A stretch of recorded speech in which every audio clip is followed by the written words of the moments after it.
Quick 25 ಗೆ ಸ್ವಾಗತ. ನಾನು ಚೈತ್ರ ಅಂಚನ್. ಈ ಕ್ಷಣದ 25 ಸುದ್ದಿಗಳನ್ನು ಕ್ವಿಕ್ ಆಗಿ ನೋಡೋಣ. ಮೈಕ್ರೋ ಫೈನಾನ್ಸ್ಗೆ ಮೂಗುದಾರ ಹಾಕುವುದಕ್ಕೆ ಸರ್ಕಾರ ಮಹತ್ವದ ಹೆಜ್ಜೆಯನ್ನ ಇಟ್ಟಿದೆ. ವಾರ್ನಿಂಗು ಜಗ್ಗದ ಫೈನಾನ್ಸ್ ಸಿಬ್ಬಂದಿಯ ಮೈಚಳಿ ಬಿಡಿಸುವುದಕ್ಕೆ ಸರ್ಕಾರ ಸುಗ್ರೀವಾಜ್ಞೆ ಮೂಲಕವಾಗಿ ಹೊಸ ಕಾನೂನು ಜಾರಿಗೆ ಮುಂದಾಗಿದೆ. ಈ ಸುಗ್ರೀವಾಜ್ಞೆಗೆ ನಿನ್ನೆ ಸಚಿವ ಸಂಪುಟ ಸಭೆಯಲ್ಲಿ ಅನುಮೋದನೆ ಸಿಕ್ಕಿದೆ. ಮುಡಾ ಹಗರಣದ ಬಗ್ಗೆ ಇಡಿ ಪತ್ರ ಬಿಡುಗಡೆ ವಿಚಾರಕ್ಕೆ ಮೈಸೂರಿನಲ್ಲಿ ಕಾಂಗ್ರೆಸ್ ಎಂಎಲ್ಸಿ ಯತೀಂದ್ರ ಸಿದ್ದರಾಮಯ್ಯ ಕಿಡಿಕಾರಿದ್ದಾರೆ. ನಮಗೆ ಕೊಟ್ಟಿರುವ ನಿವೇಶನ ಕಾನೂನಾತ್ಮಕವಾಗಿಯೇ ಇದೆ. ಕರ್ನಾಟಕದ ಬಿಜೆಪಿ ನಾಯಕರು ಇಡಿ ಮೇಲೆ ಒತ್ತಡವನ್ನ ಹೇರ್ತಾ ಇದ್ದಾರೆ. ಬಿಜೆಪಿ ತಾಳಕ್ಕೆ ಇಡಿ ಕುಣಿತಾ ಇದೆ ಅಂತ ಹೇಳಿದ್ದಾರೆ. ಅಂತಿಮವಾಗಿ ಸತ್ಯ ನ್ಯಾಯ ಯಾವ ಕಡೆ ಇರುತ್ತೆ ಅವರಿಗೆ ಗೆಲುವಾಗುತ್ತೆ. ಸಿಎಂ ಸಿದ್ದರಾಮಯ್ಯನವರು ಯಾವುದೇ ತಪ್ಪನ್ನ ಮಾಡಿಲ್ಲ. ಸಿದ್ದರಾಮಯ್ಯರನ್ನ ಆರೋಪಿ ಸ್ಥಾನದಲ್ಲಿ ನಿಲ್ಲಿಸೋದಕ್ಕೆ ಈ ರೀತಿ ಮಾಡ್ತಾ ಇದ್ದಾರೆ ಅಂತ ಯತೀಂದ್ರ ವಿಶ್ವಾಸ ವ್ಯಕ್ತಪಡಿಸಿದ್ದಾರೆ. 5 ವರ್ಷ ನಮ್ಮ ತಂದೆ ಸಿದ್ದರಾಮಯ್ಯನವರೇ ಸಿಎಂ ಆಗಿರ್ತಾರೆ ಅಂತಾನು ಯತೀಂದ್ರ ಸಿದ್ದರಾಮಯ್ಯ ಹೇಳಿದ್ದಾರೆ. ಯಾರು ಕೂಡ ಸಿಎಂ ಬಳಿ ರಾಜೀನಾಮೆ ಕೊಡಿ ಅಂತ ಕೇಳಿಲ್ಲ. ಮುಡಾ ಅಧಿಕಾರಿಗಳು ಇಲ್ಲಿ ಹಗರಣ ಮಾಡಿದ್ದಾರೆ. ನಮ್ಮ ವಿರುದ್ಧ ಇಡಿ ಬಳಿ ಸಾಕ್ಷಿಯೇ ಇಲ್ಲ ಅಂತ ಹೇಳಿದ್ದಾರೆ. ತುಮಕೂರಿನಲ್ಲಿ ಮಾದಕ ವಸ್ತುಗಳಿರುವ ಮಾತ್ರೆಯನ್ನ ಮಾರ್ತಾ ಇದ್ದಂತ 7 ಆರೋಪಿಗಳನ್ನ ಪೊಲೀಸರು ಬಂಧಿಸಿದ್ದಾರೆ. ತುಮಕೂರಿನಲ್ಲಿ ಭಾನುಪ್ರಕಾಶ್, ರಾಘವೇಂದ್ರ, ಅಭಿಷೇಕ್, ಗುರುರಾಜ್, ಮೊಹಮ್ಮದ್ ಸೈಫ್, ಸೈಯದ್ ಲುಖಾನ್, ಅಫ್ತಾಬ್ ಎಂಬುವರಿಂದ 10,500 ರೂಪಾಯಿ ಮೌಲ್ಯದ 300 ಮಾತ್ರೆಗಳನ್ನ ಜಪ್ತಿ ಮಾಡಲಾಗಿದೆ.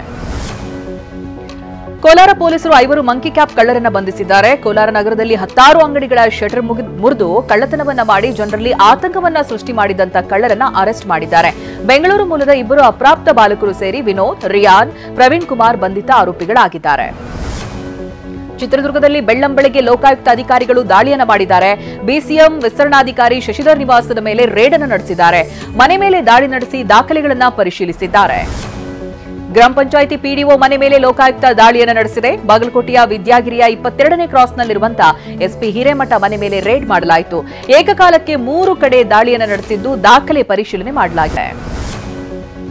ವಂಚನೆ ಆರೋಪದಲ್ಲಿ ರೇಖಾ ಹಾಗೆ ಮಂಜುನಾಥಾಚಾರಿ ದಂಪತಿಯನ್ನ ನ್ಯಾಯಾಂಗ ಬಂಧನಕ್ಕೆ ಒಪ್ಪಿಸಲಾಗಿದೆ. ಆರೋಪಿಗಳನ್ನ ಅರೆಸ್ಟ್ ಮಾಡಿದ್ದಾರೆ ಸಿಸಿಬಿ ಪೊಲೀಸರು.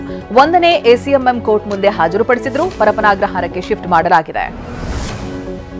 ರಾಮಾಚಾರಿ ಧಾರಾವಾಹಿ ನಿರ್ದೇಶಕ ಕೆಎಸ್ ರಾಮ್ಜಿ ಪೊಲೀಸ್ ಠಾಣೆಯ ಮೆಟ್ಟಿಲೇರಿದ್ದಾರೆ. ಇನ್ಸ್ಟಾಗ್ರಾಂನಲ್ಲಿ ಸುಳ್ಳು ಆರೋಪವನ್ನ ಮಾಡುತ್ತಿದ್ದಾರೆ ಅಂತ ಬೆಂಗಳೂರಿನ ಪಶ್ಚಿಮ ವಿಭಾಗದ ಸೈಬರ್ ಕ್ರೈಂ ಠಾಣೆಯಲ್ಲಿ ಎಫ್ಐಆರ್ ದಾಖಲಿಸಿದ್ದಾರೆ. ಕನಿಷ್ಠ ವೇತನಕ್ಕೆ ಆಗ್ರಹಿಸಿ ಅಂಗನವಾಡಿ ಕಾರ್ಯಕರ್ತೆಯರು ಧರಣಿ ಮಾಡ್ತಾ ಇದ್ದು ಅದು 4ನೇ ದಿನಕ್ಕೆ ಕಾಲಿಟ್ಟಿದೆ. ಬೆಂಗಳೂರಿನ ಫ್ರೀಡಂ ಪಾರ್ಕ್ನಲ್ಲಿ ಅಹೋರಾತ್ರಿ ಧರಣಿ ನಡೀತಾ ಇದ್ದು ಇಲ್ಲಿ ಪ್ರತಿಭಟನೆಗೆ ಅವಕಾಶ ಇಲ್ಲ, ಖಾಲಿ ಮಾಡುವಂತೆ ಪೊಲೀಸರು ತಾಕೀತು ಮಾಡಿದ್ದಾರೆ ಅಂತ ಕಾರ್ಯಕರ್ತೆಯರು ಕಿಡಿಕಾರಿದ್ದಾರೆ. ಯಮುನಾ ನದಿಗೆ ವಿಷ ಹಾಕಲಾಗಿದೆ ಎಂಬ ಹೇಳಿಕೆ ನೀಡಿದ್ದ ದೆಹಲಿ ಮಾಜಿ ಸಿಎಂ ಅರವಿಂದ್ ಕೇಜ್ರಿವಾಲ್ ಇವತ್ತು ಚುನಾವಣಾ ಆಯೋಗದ ಮುಂದೆ ಹಾಜರಾಗಲಿದ್ದಾರೆ.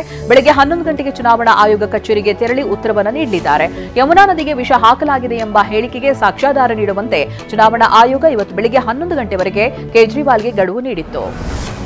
ಯಮುನೆಯಲ್ಲಿ ವಿಷ ಇದೆ, ಅದಕ್ಕೆ ಹರಿಯಾಣ ಸಿಎಂ ನೀರು ಕುಡಿದಂತೆ ನಟಿಸಿದ್ರು. ಬೇಕಾದ್ರೆ ಅಮಿತ್ ಶಾ, ಹರಿಯಾಣ ಸಿಎಂ ಸೈನಿ ಮತ್ತೆ ರಾಹುಲ್ ಗಾಂಧಿಗೆ ನೀರನ್ನ ಕೊಟ್ಕಳಿಸ್ತೀನಿ, ಅದನ್ನ ಕುಡಿದು ತೋರಿಸ್ಲಿ ಅಂತ ಕೇಜ್ರಿವಾಲ್ ವಿಪಕ್ಷಗಳಿಗೆ ಸವಾಲ್ ಹಾಕಿದ್ದಾರೆ. ಗಂಗೆಯ ತಟದಲ್ಲಿ ರುದ್ರಾಕ್ಷಿ ಮಾರ್ತಾ ಇದ್ದ ಚಿಗರಿ ಗಂಗಳ ಚೆಲುವೆಗೆ ಸಿನಿಮಾ ಆಫರ್ ಬಂದಿದೆ. ದಿ ಡೈರಿ ಆಫ್ ಮಣಿಪುರ ಸಿನಿಮಾದಲ್ಲಿ ಮೊನಾಲಿಸಾ ನಟಿಸಲಿದ್ದಾರೆ ಎನ್ನಲಾಗ್ತಾ ಇದೆ.